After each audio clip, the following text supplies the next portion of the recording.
सास का घूंघट। ये है देविका।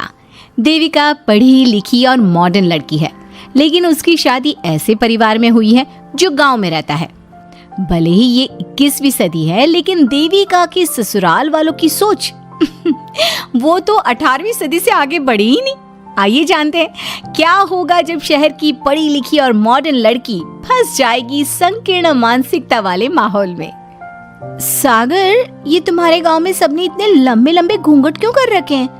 और ये सब मुझे इतना घूर घूर कर क्यों देख रहे हैं? अरे यार, तुम भी घूंघट कर लो ना, इसीलिए तो देख रहे हैं सब तुम्हें। कम ऑन सागर, मैं घूंघट नहीं कर सकती। तुम्हें पता है ना मैं कौन हूँ। लेकिन देविका, मेरे पिताजी, चाचा जी, बड़े भैया और जीजा जी ने तुम्हें बिना घूंघट के देख लिया ना तो बहुत गुस्सा होंगे और न जाने कौन कौन से फरमान सुनाएंगे। घर चलो, देखा जाएगा जो होगा। सागर देविका से कई बार कहता है कि वो घूंघट कर ले, लेकिन देविका सागर की नहीं सुनती और अपने ससुराल के दरवाजे पर पहुंच जाती है। जब देविका वहां पहुंचती है तो देखती है कि उसकी सास बिमला, चाची सास कम्मो और जेठानी सुजाता ने लंबा सा घूंघट कर रखा था, पर उनकी ननद वीना ने घूंघट नहीं किया हुआ था। लेकिन हाँ, उसने सर पर सलीकी के साथ दुपट्टा जरूर ओढ़ा हुआ था। सागर अपनी पत्नी को सबसे मिलवा रहा होता है, तभी सागर के पिता जोगिंदर बोलते हैं, सागर, तूने बहू को इस घर के तौर तरीके नहीं समझा। हमारे घर की औरतें बिना घूंघट के किसी पर आए मर्द के सामने नहीं आती और तू इसे ऐसे ही ले आया। पिताजी, मैं समझा दूंगा। वो नई नई शहर से आई है ना, इसलिए उसे पता नहीं है। सागर की बात सुनकर उसके चाचा जी महेंद्र बोलते हैं, ये बात तो तुझे गांव में कदम रखते ही अपनी बीवी को समझानी चाहिए थी। हमारा गांव में बहुत नाम है। तेरी बीवी ऐसे गांव भर में घूमेगी तो क्या इज्जत रह जाएगी हमारी। ये बोलकर जोगिंदर और महेंद्र वहां से चले जाते हैं। शाम को घर की सारी औरतें खाने की तैयारी करती है। खाना तैयार हो जाता है, लेकिन घर की कोई भी औरत खाना नहीं खाती। बहुत रात हो जाती है, तब देविका कहती है, सासू माँ, खाना बने हुए तो देर हो गई, रात भी बहुत हो गई है, हम लोग खाना क्यों नहीं खा रहे हैं? अरे बहू, ये क्या बोल रही हो? हमारे यहाँ घर की औरतें तब तक खाना नहीं खाती जब तक घर के मर्द खाना ना खा ले। लेकिन इतनी देर हो गई, आप सबको भूख नहीं लग रही क्या? तभी देविका की जेठानी सुजाता कहती है, लग तो रही है, लेकिन यहाँ की यही रीत है, ये निभानी तो पड़ेगी ना। भाभी जी, ये रीत नहीं है, औरतों को प्रताड़ित करने का एक तरीका है। अगर इस घर के आदमी पूरी रात नहीं आए तो पूरी रात खाना नहीं खाओगी क्या? देविका ये बोलकर सीधा सागर के पास जाती है। सागर उसे समझाता है, देविका, यहाँ ऐसा ही होता है, तुम थोड़ा सब्र कर लो, पिताजी और चाचा जी आते ही होंगे, फिर हम सब खाना खाएंगे। सागर देविका को समझा ही रहा था, तभी देविका की ननद वीना आकर कहती है, सागर, खाना खाने आ जाओ, पिताजी और चाचा जी आ गए हैं। चलो देविका, तुम्हारा इंतजार खत्म हुआ। सागर खाने के लिए बैठ जाता है। जब सब खाना खाने बैठते हैं तो देविका भी बैठ जाती है। सागर धीरे से उसे कहता है, अरे देविका, ये क्या कर रही हो? तुम इस तरह हमारे साथ खाना नहीं खा सकती। मगर क्यों सागर, मुझे भूख लगी है, सब लोग खा रहे हैं तो मैं क्यों नहीं खा सकती? ये हमारे घर का नियम है, पहले घर के आदमी खाते हैं और बाद में औरतें। लेकिन सागर, हमारे घर में तो ऐसा कोई नियम नहीं है। देविका और सागर में बहस छिड़ जाती है। तब सागर का बड़ा भाई कहता है, सागर, तेरी बीवी को एक बार में समझ में नहीं आता क्या कि इस घर की औरतें मर्दों के खाना खाने के बाद ही खाना खा सकती है? भैया, मैं देविका को यही समझा रहा था। मुझे तो लग रहा है कि इसके दिमाग में कोई बात ही नहीं बैठती एक बार में। भैया, मेरे दिमाग में बात तब बैठेगी ना जब आपकी बात कोई ढंग की होगी। अरे आखिर क्यों घर की औरतों को आप लोगों की बात खाना मिलेगा? हाँ, अब से पहले घर की किसी औरत ने घर की किसी मर्द से इस लहजे में बात नहीं की थी, इसलिए वो सब देविका की बात सुनकर हैरान रह गए। तभी सागर की जीजा और वीना के पति कल्याण जी कहते हैं, ये क्या है सागर, इस घर की दीवारों को औरतों की इतनी ऊंची आवाज सुनने की आदत नहीं है। अपनी बीवी को बोल जरा होश से काम ले और चुपचाप चली जाए। क्यों चली जाऊं मैं चुपचाप? इस घर की औरतें आपकी हर बात बर्दाश्त कर लेंगी, लेकिन मैं शहर की पढ़ी लिखी लड़की हूँ।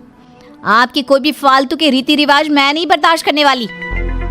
इस तरह देविका ने सारे घर की औरतों के लिए मिसाल पैदा कर दी जोगिंदर के घर में पहली बार किसी महिला ने विरोध का स्वर उठाया है, ये बात घर के किसी मर्द को बर्दाश्त नहीं हो रही है। तभी जोगिंदर कहता है, महेंद्र, मोहन, इस बेशर्म लड़की को कमरे में बंद कर दो और आज इसे कोई खाना नहीं देगा। अगर किसी ने इसे खाना दिया तो मैं उसे जिंदा नहीं छोड़ूंगा। महेंद्र और मोहन उसे कमरे में बंद कर देते हैं और उसे खाना भी नहीं देते। रात के 3 बज जाते हैं। भूख की वजह से देविका को नींद भी नहीं आती। तभी उसे कुछ महसूस होता है। ऐसा लग रहा है कोई दरवाजा खोल रहा है, लेकिन इतनी रात को कौन हो सकता है? कहीं सागर तो नहीं? देविका उम्मीद भरी नजरों से दरवाजे की तरफ देखती है, लेकिन दरवाजा खोलने वाला सागर नहीं बल्कि विमला और कम्मो है। माँ जी, चाची जी, आप दोनों? बहू, ये ले, हम तेरे लिए खाना लाए हैं, खा ले। और ये बात ना तो किसी को बताना मत कि हमने तुझे खाना दिया है, नहीं तो हमारे मर्द मार मार कर हमारा बुरा हाल कर देंगे। माँ जी, आप यहाँ इतना घुट घुट कर क्यों रहती हो? देविका, अब तू भी इस घर की बहू है, तू भी हमारी तरह रहना सीख ले। इस घर के कायदे कानून अपना ले। इस घर के मर्द तो कभी बदलने वाले हैं नहीं बहू, तो तू ही बदल ले अपने आप को। माँ जी, बदलाव अच्छे के लिए हो तो हमें बदलना चाहिए, बेकार और बेतुकी बातों का तो विरोध करना चाहिए। दोनों ने देविका को समझाने की कोशिश की, लेकिन देविका ने उल्टा उन्हें ही समझा दिया। इसी तरह एक दिन देविका किसी बात पर जोर जोर से हंस रही थी। तभी देविका की सास विमला ने उसे टोकते हुए कहा, अरे बहू, तू इतनी जोर जोर से क्यों हंस रही है? हमारे घर की औरत इतनी जोर जोर से नहीं हंसती। विमला अपनी बहू को समझा रही थी कि तभी महेंद्र बोलता है, अरे कम्मो, कौन है ये औरत जो बेशर्मों की तरह जोर जोर से हंस रही है? तभी कम्मो और देविका बाहर आ जाती हैं। जी वो मैं हंस रही थी चाचा जी, अब आप लोग हंसने पर भी पाबंदी लगाओगे क्या? तुम जैसी बदतमीज लड़कियों से मैं बात नहीं करना चाहता, लेकिन कान खोलकर सुन लो, इस घर की औरतें इतना जोर जोर से नहीं हंसती। और हाँ, तुम्हें पहले ही बता चुके हैं कि इस घर की दीवारों को औरतों की तेज आवाज सुनने की आदत नहीं है। इस घर की दीवारों को आदमियों की ऊंची आवाज सुनने की आदत है, लेकिन औरतों की नहीं। चाचा जी, आपके घर की दीवारें तो बहुत दोगली है। हर पाबंदी औरतों के लिए क्यों चाचा जी?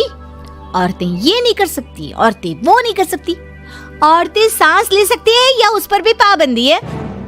चुप हो जाना बहू, मत बोल और घूंघट कर ले। ये तेरे चाचा ससुर है, थोड़ा तो लिहाज कर।